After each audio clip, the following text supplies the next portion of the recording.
प्रशांत यादव उर्फ सन्नी ने अपने निज कार्यालय बूढ़पुर पर आज एक विशाल कार्यकर्ता सम्मेलन का आयोजन किया। जब भारी जनता ने पहुंचकर इस कार्यकर्ता सम्मेलन को एक महापंचायत का रूप दे दिया।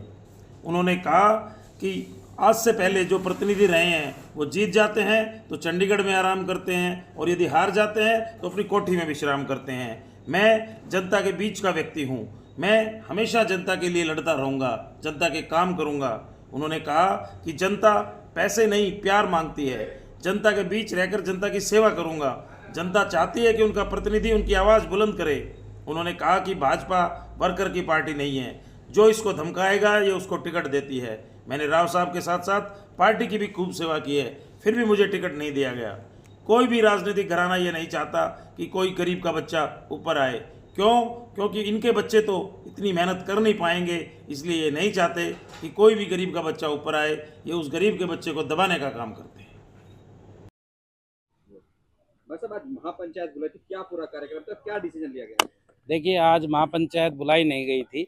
जैसे ही भारतीय जनता पार्टी ने उम्मीदवारों की घोषणा की, उससे मेरा जैसे ही नाम कटा लिस्ट में से, इस इलाके में एक बहुत बड़ा रोष पैदा हो गया और इलाके के नौजवान साथियों ने, माताओं बहनों ने और बड़े बुजुर्गों ने ये निर्णय लिया कि महापंचायत में हम आगाज करेंगे कि आगे की रणनीति क्या होगी।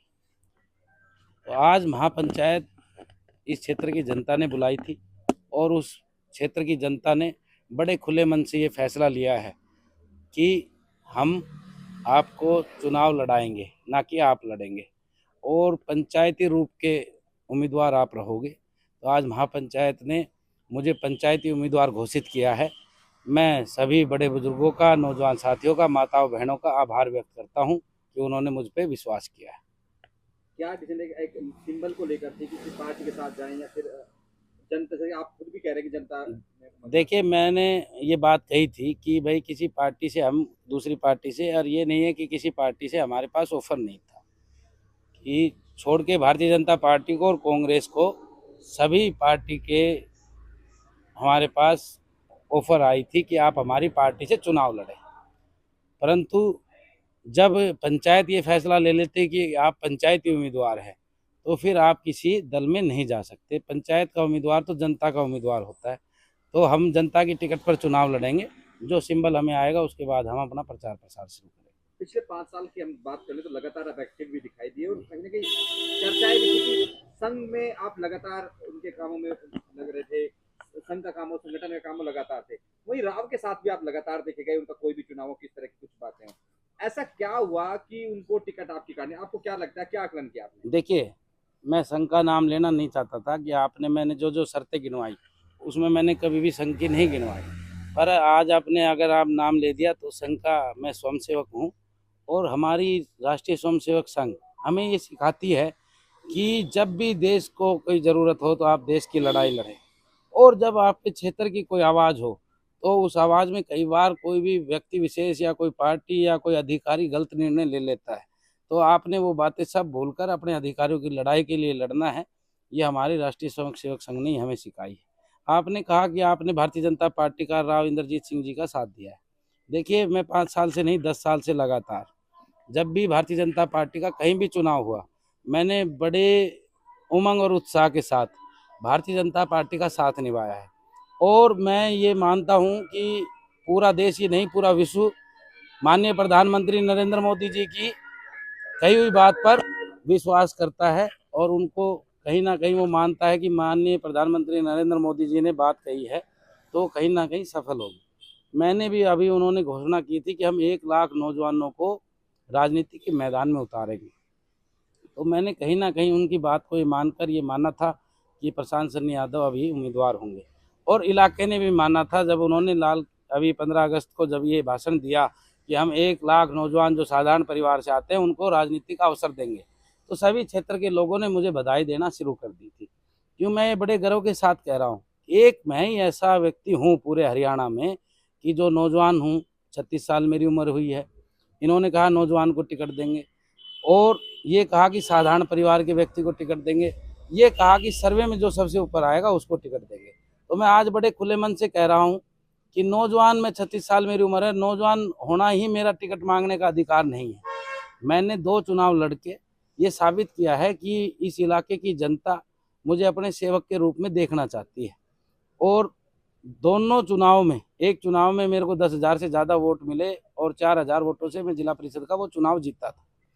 और दूसरा चुनाव मैंने 2019 में निर्दलीय लड़ा, मेरे को 22,104 मत मिले। जनता का खूब सारा आशीर्वाद, खूब सारा प्यार मुझे मिला। और साथ ही साथ एक नेता होने के लिए एक ये साबित करने होते हैं कि आपके पास जनता का जनाधार है या नहीं। 2018 में हमने उस ग्राउंड में रैली की जिसमें माननीय प्रधानमंत्री नरेंद्र मोदी जी ने रैली की। हमने कोई नेता नहीं बुलाया, वो भी पंचायत ने, इलाके ने रैली की थी। हमने वो रैली करके भी ये साबित किया कि जनता हमारे से प्यार करती है। मैं इसलिए कह रहा हूँ कि नौजवान होने के नाते मैं टिकट नहीं मांग रहा था। ये इलाका, ये देश, ये इनसे सवाल पूछ रहा है भारतीय जनता पार्टी से कि आपको और किस प्रकार का योग्य व्यक्ति चाहिए जिसके पास इतनी क्षमता थी, जो बिल्कुल साधारण घर से, परिवार से जन्मा है, उसकी आपने टिकट काट दी। आप कह रहे थे सर्वे के आधार पर टिकट देंगे। मैंने आज खुले मंच से कहा है, अगर सर्वे में प्रशांत सन्नी यादव का नाम ना हो, अगर मैं ये जो बात कह रहा हूँ एक भी बात गलत हो, तो मैं बड़े खुले मन से भारतीय जनता पार्टी के कैंडिडेट की मदद करने का काम करूंगा। इन्होंने नौजवान को प्रशांत सन्नी यादव की टिकट नहीं काटी, इन्होंने उस हर नौजवान की टिकट काटी है जो आगे आने वाले देश के भविष्य के लिए लड़ना चाहता था। इन्होंने हर उस मध्यम वर्ग के परिवार को दबाया है जिनके परिवार के बच्चे राजनीति में आकर देश की सेवा करने चाहते थे। मैं ये कह रहा हूँ कि इन्होंने ये वादा कोई नौजवानों के साथ ये नहीं किया कि सचमुच में ये नौजवानों को लेकर आना चाहते हैं। इन्होंने ये वादा लोकसभा के चुनाव जीतने के लिए और अपने घर को भरने के लिए, सत्ता में बैठने के लिए ये वादा किया था। चर्चा ये भी है कि पार्टी के साथ एक नेता का दबाव था, उनके रिकमेंडेशन से टिकट दी गई। कुछ भोसले की बात करने, जिला परिषद का चुनाव हारते उनको टिकट दे दी गई। रेवाड़ी में जो उस कैंडिडेट को टिकट दी गई जिनका काफी विरोध था उनके इलाके में, इसको किस तरह से देखते हैं? उस नेता की क्या भूमिका? देखिए, मैं ये विश्वास कमी रह गया, आप उसका विश्वास नहीं जीत पाए। देखिए, मैं ये कह रहा हूँ, बड़े खुले मन से मैं कहता हूँ कि ये सब जितनी भी बात कही इन्होंने, ये भारतीय जनता पार्टी एक कमजोर पार्टी है। इनको जिस भी नेता ने धमकाया है उसी नेता की टिकट की घोषणा हुई। और जो हमारे जैसे सच्चे सेवक हैं जिन्होंने लगातार, अब आप ये देखिए 2014 में, 2019 में, 2024 में, 2020 में रेवाड़ी नगर परिषद के चुनाव में, राजस्थान में बाबा बालकनाथ के चुनाव में भारतीय जनता पार्टी का एक व्यक्ति आके बताए कि प्रशांत सन्नी यादव की ड्यूटी लगाई थी। और मैंने निस्वार्थ बगैर ड्यूटी के हर चुनाव में पसीना बहाकर, अभी 2024 का चुनाव था, 51 डिग्री टेम्परेचर में मैंने घर घर जाकर, डोर टू डोर जाकर भारतीय जनता पार्टी की वोट की अपील की थी।